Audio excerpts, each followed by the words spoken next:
Setelah Paulus ditangkap di kota Yerusalem, kepala pasukan ingin mengetahui dengan teliti apa yang dituduhkan orang-orang Yahudi kepada Paulus. Karena itu, ia menyuruh mengambil Paulus dari penjara dan memerintahkan supaya imam-imam kepala dan seluruh mahkamah agama berkumpul. Lalu ia membawa Paulus dari markas dan menghadapkannya kepada mereka. Paulus tahu bahwa sebagian dari mereka itu termasuk golongan orang Saduki dan sebagian termasuk golongan orang Farisi.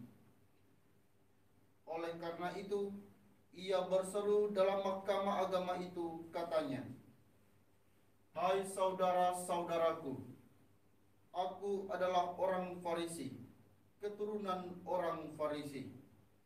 Aku dihadapkan ke mahkamah ini karena aku mengharapkan kebangkitan orang mati."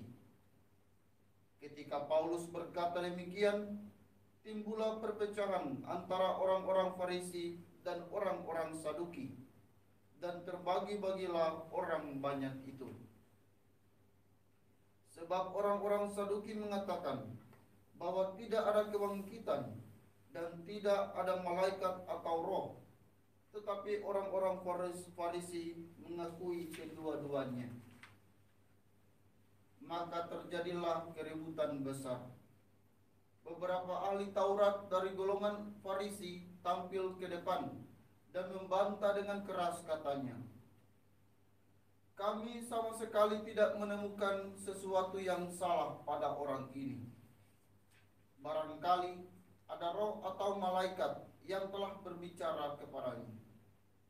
Maka terjadilah perpecahan besar sehingga kepala pasukan takut kalau mereka akan mengoyak-ngoyak Paulus. Karena itu, ia memerintahkan pasukan supaya turun ke bawah dan mengambil Paulus dari tengah-tengah mereka, lalu membawanya ke markas. Pada malam berikutnya, Tuhan datang berdiri di sisi Paulus dan berkata kepadanya, "Kuatkanlah hatimu, sebab sebagaimana engkau dengan berani telah bersaksi tentang aku di Yerusalem, demikian jugalah hendaknya engkau pergi bersaksi di Roma." Demikianlah sabda Tuhan. Syukur kepada Allah. Mazmur tanggapan dengan refren, "Jagalah aku ya Tuhan, sebab padamu aku berlindung." Jagalah aku ya Tuhan, sebab padamu aku berlindung. Jagalah aku ya Allah, sebab padamu aku berlindung. Aku berkata kepada Tuhan, "Engkaulah Tuhanku." Ya Tuhan, Engkaulah bagian warisan dan pialaku. Engkau sendirilah yang meneguhkan bagian yang diundikan kepadaku. Jagalah aku ya Tuhan, sebab padamu aku berlindung. Aku memuji Tuhan yang telah memberi nasihat kepadaku. Pada waktu malam aku diajar oleh hati nuraniku. Aku senantiasa memandang kepada Tuhan. Karena ia berdiri di sebelah kananku, aku tidak goyah. Jagalah aku ya Tuhan, sebab padamu aku berlindung. Sebab itu hatiku bersukacita dan jiwaku bersorak-sorai, dan tubuhku akan diam dengan tenteram. Sebab engkau tidak menyerahkan aku ke dunia orang mati, dan tidak membiarkan orang kudusmu melihat kebinasaan. Jagalah aku ya Tuhan, sebab padamu aku berlindung. Engkau memberitahukan kepadaku jalan kehidupan. Di hadapanmu ada sukacita berlimpah. Di tangan kananmu ada nikmat yang abadi. Jagalah aku ya Tuhan, sebab padamu aku berlindung. Baik, pengantar Injil. Haleluya, haleluya, haleluya. Haleluya,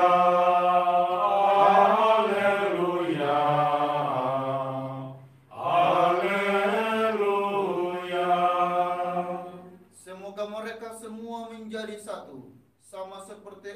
Engkau ya Bapa ada di dalam aku dan aku di dalam Engkau, supaya dunia percaya bahwa Engkaulah yang telah mengutus aku.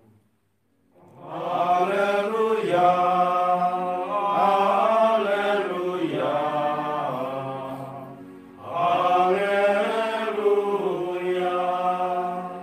Tuhan sertamu Dan sertamu juga. Inilah Injil Yesus Kristus menurut Yohanes.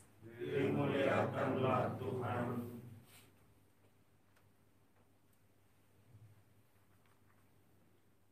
Dalam perjamuan malam terakhir, Yesus menengadah ke langit dan berdoa bagi para pengikutnya. Bapa yang kudus, bukan untuk mereka ini saja aku berdoa, tetapi juga untuk orang-orang yang percaya kepadaku oleh pemberitaan mereka, supaya mereka semua menjadi satu, sama seperti Engkau ya Bapa ada di dalam aku dan aku di dalam Engkau, agar mereka juga di dalam kita, supaya dunia percaya bahwa Engkaulah yang mengutus aku.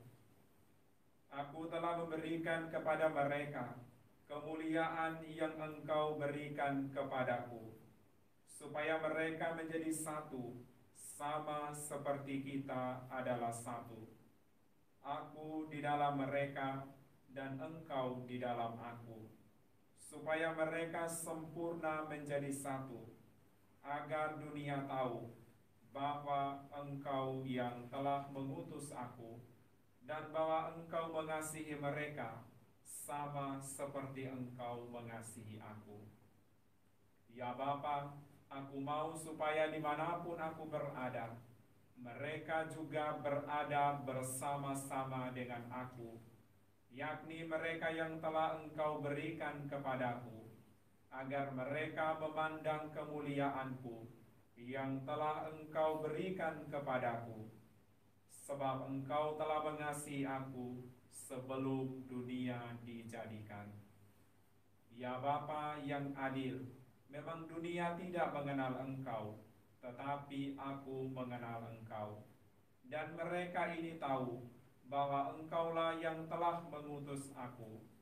Dan aku telah memberitahukan namamu kepada mereka, dan aku akan memberitahukannya, supaya kasih yang Engkau berikan kepadaku ada di dalam mereka, dan aku di dalam mereka. Demikianlah sabda Tuhan. Terpujilah Kristus. Bapak Uskup dan para saudara dan saudari sekalian yang terkasih, Shalom. Shalom. Injil yang kita dengarkan pada hari ini, Yesus berdoa supaya semua orang yang percaya kepadanya bersatu seperti Dia sendiri bersatu dengan Bapaknya. Persatuan yang erat dengan Tuhan akan melahirkan kasih dan kebaikan.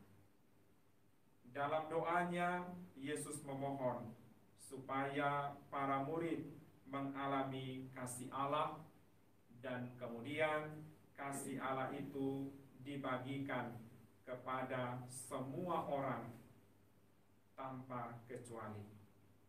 Identitas orang beriman atau identitas orang Kristiani adalah kasih. Oleh karena itu, sudah sepantasnya lah kita berusaha agar kasih Allah itu semakin dirasakan oleh semua orang. Kasih Allah tidak boleh terbatas hanya untuk diri kita sendiri, tetapi kasih itu harus dapat dirasakan dan dinikmati oleh banyak orang. Hari-hari ini kita ada dalam doa novena mohon karunia Roh Kudus. Roh yang dicurahkan oleh Allah kepada kita adalah roh cinta kasih roh yang membawa persatuan, yang membawa kesatuan. Semoga roh cinta kasih Allah itu semakin menjiwai kehidupan kita, mempersatukan kita satu sama lain, tetapi terlebih semakin mempersatukan kita dengan Allah yang telah menganugerahkan kasih-Nya bagi kehidupan kita semua. Kiranya Tuhan menolong dan memberkati.